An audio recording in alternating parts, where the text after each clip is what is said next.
Good evening, my dear friends. In today's gospel, it began with a beautiful, moving image of Jesus looking at the crowds with tenderness. And not only that, as he looked towards the crowd, he is filled with compassion. Why? The reason was there. They were troubled and abandoned. They were like sheep without a shepherd. You see, Jesus does not simply see a bunch of crowd. Jesus saw a people, human, with flesh and body. He sees their wounds. He's aware of their fears, their loneliness, even their struggles and hopes. And that is basically the very reason why the heart of Jesus was moved, not just a simple pity, but moved with compassion. Alam niyo kapag ni-research niyo po yung original salita na ginamit sa Ebanghelyo na mula po sa lengguaheng Griego, yung move with compassion, tinranslate sa pamamagitan ng salitang splagnizomai. A Greek word, splagnizomai. Tumaob yung sikmura sa Tagalog. It was very moving and unique. Why? Because the mere sight of the crowd who looked so helpless is enough for Jesus' innards. Tayo, kailan ba tumataob yung sikmura natin? Isipin nyo. Tumataob yung sikmura natin pag may mabantot, pag may basura. Pero si Jesus kakaiba. Tumaob yung sikmura, splagnizomai, at the very sight of the troubled and helpless crowd. And so what can we learn from this very action of Jesus as we enter the ordinary season? Three things. First, we have to understand that compassion begins not with feeling. You will wonder, it begins with seeing. Many people today are surrounded by others and yet they feel alone. They may be successful on the outside but burdened on the inside. Some are carrying family problems, financial worries, sickness, grief, and anxiety. But the difference between Jesus and many of us is that Jesus truly sees people. Often, we pass by others without noticing their pain. Diba? Yun po yung malimit nating karanasan eh.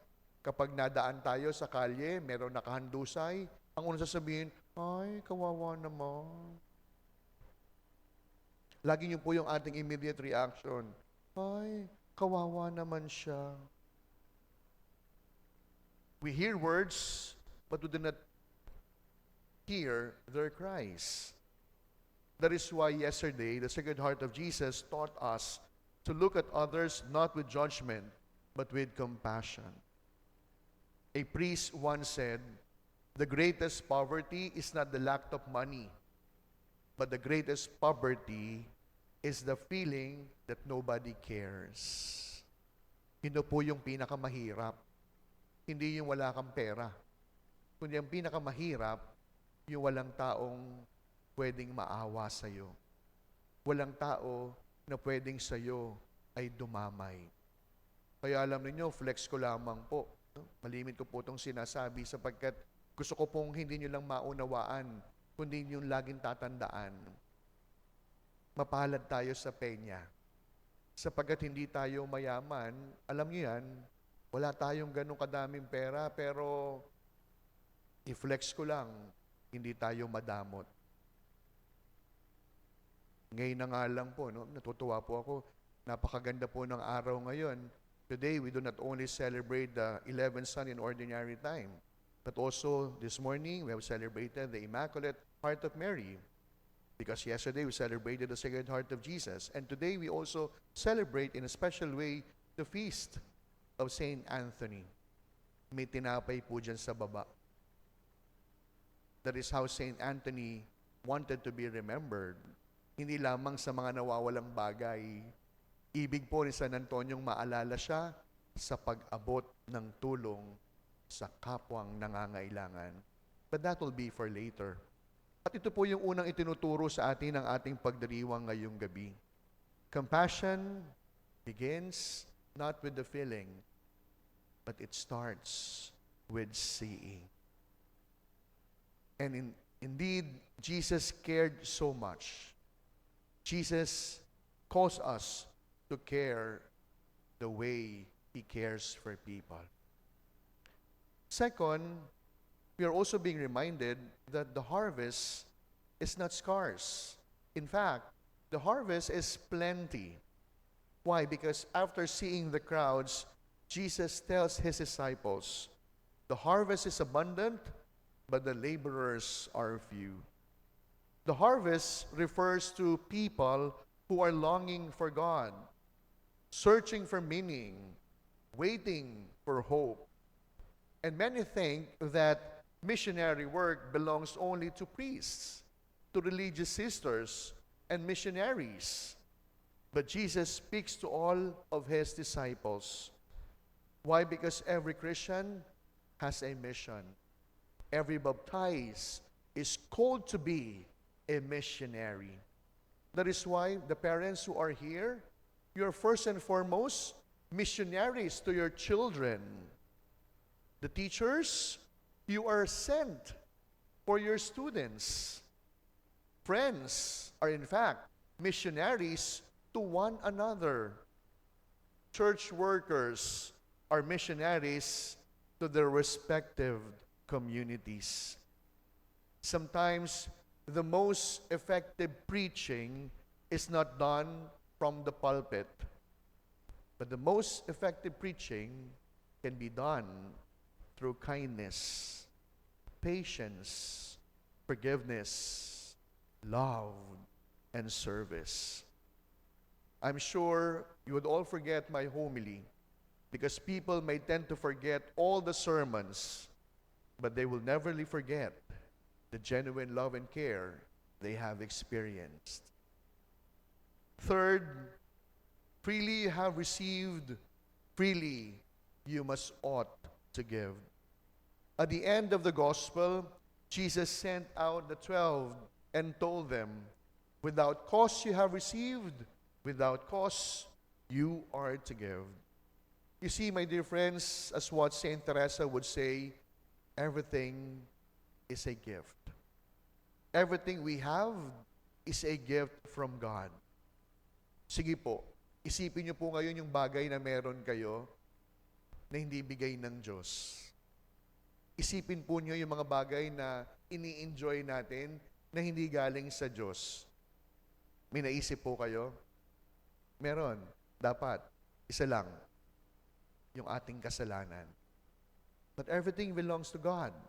Everything is a gift from God. Our very life, even our talents, our faith, our own families, and even our own opportunities. Since we have received them freely, we are also called to give them without cost. In a world where people often ask, what can I get in exchange of this? Jesus is asking each and every one of us, what can you give? Anong pwede mong iabot? Ano ang pwede mong iambag? Alam nyo, aaminin ko sa inyo bilang kura paroko, no?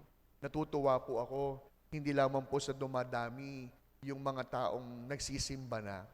Pero alam nyo ngayon, i-flex ko po sa inyo, no? Ang mga taga-Peña, unti-unti pong natututo na hindi lamang suportahan yung simbahan, kundi tulungan ng bawat nangangailangan.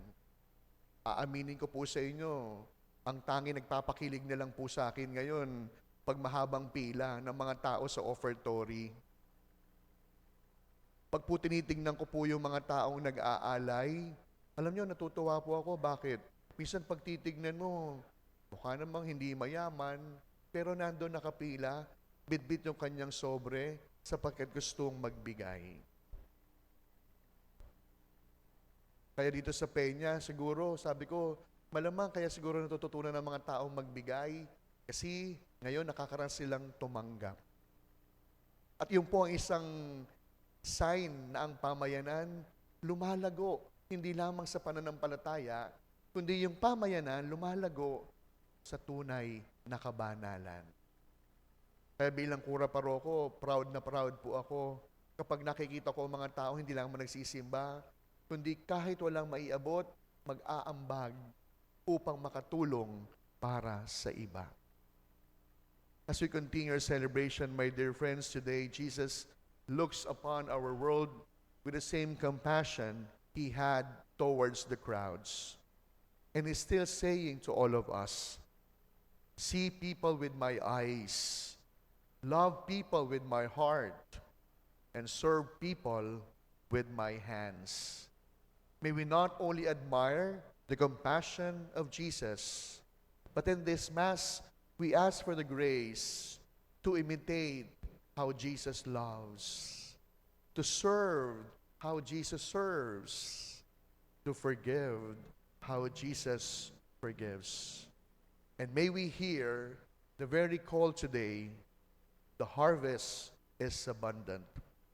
Let us therefore become the laborers our Lord Jesus needs.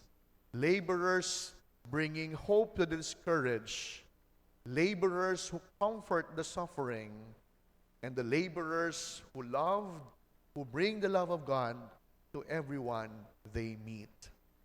Kaya alam niyo, napakaganda po nung ebanghelyo at ng kapistahan po ni San Antonio. Bakit po may mga tinapay sa baba?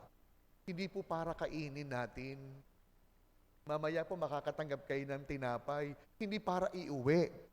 Yung tinapay na tinanggap, ipagkakaloob sa mas higit ang pangangailangan sa atin. Yung tinapay na ibinigay ng libre, ibibigay sa isang bata makakasalubong na nagugutom sa kalye. That is the gospel being in flesh right before our eyes. As we continue our celebration, we also answer the prayer of Jesus. The harvest is abundant. Padamihin po natin ang mga laborers. Isama ang ating mga sarili. Nang sa gayon, hindi na muling titignan ng buong kalungkutan ang bawat tao ng nahihirapan. Sapagat may kapwa na handang umabot, may kapwa na marunong magmahal, may taga-Peña na handang maglingkod.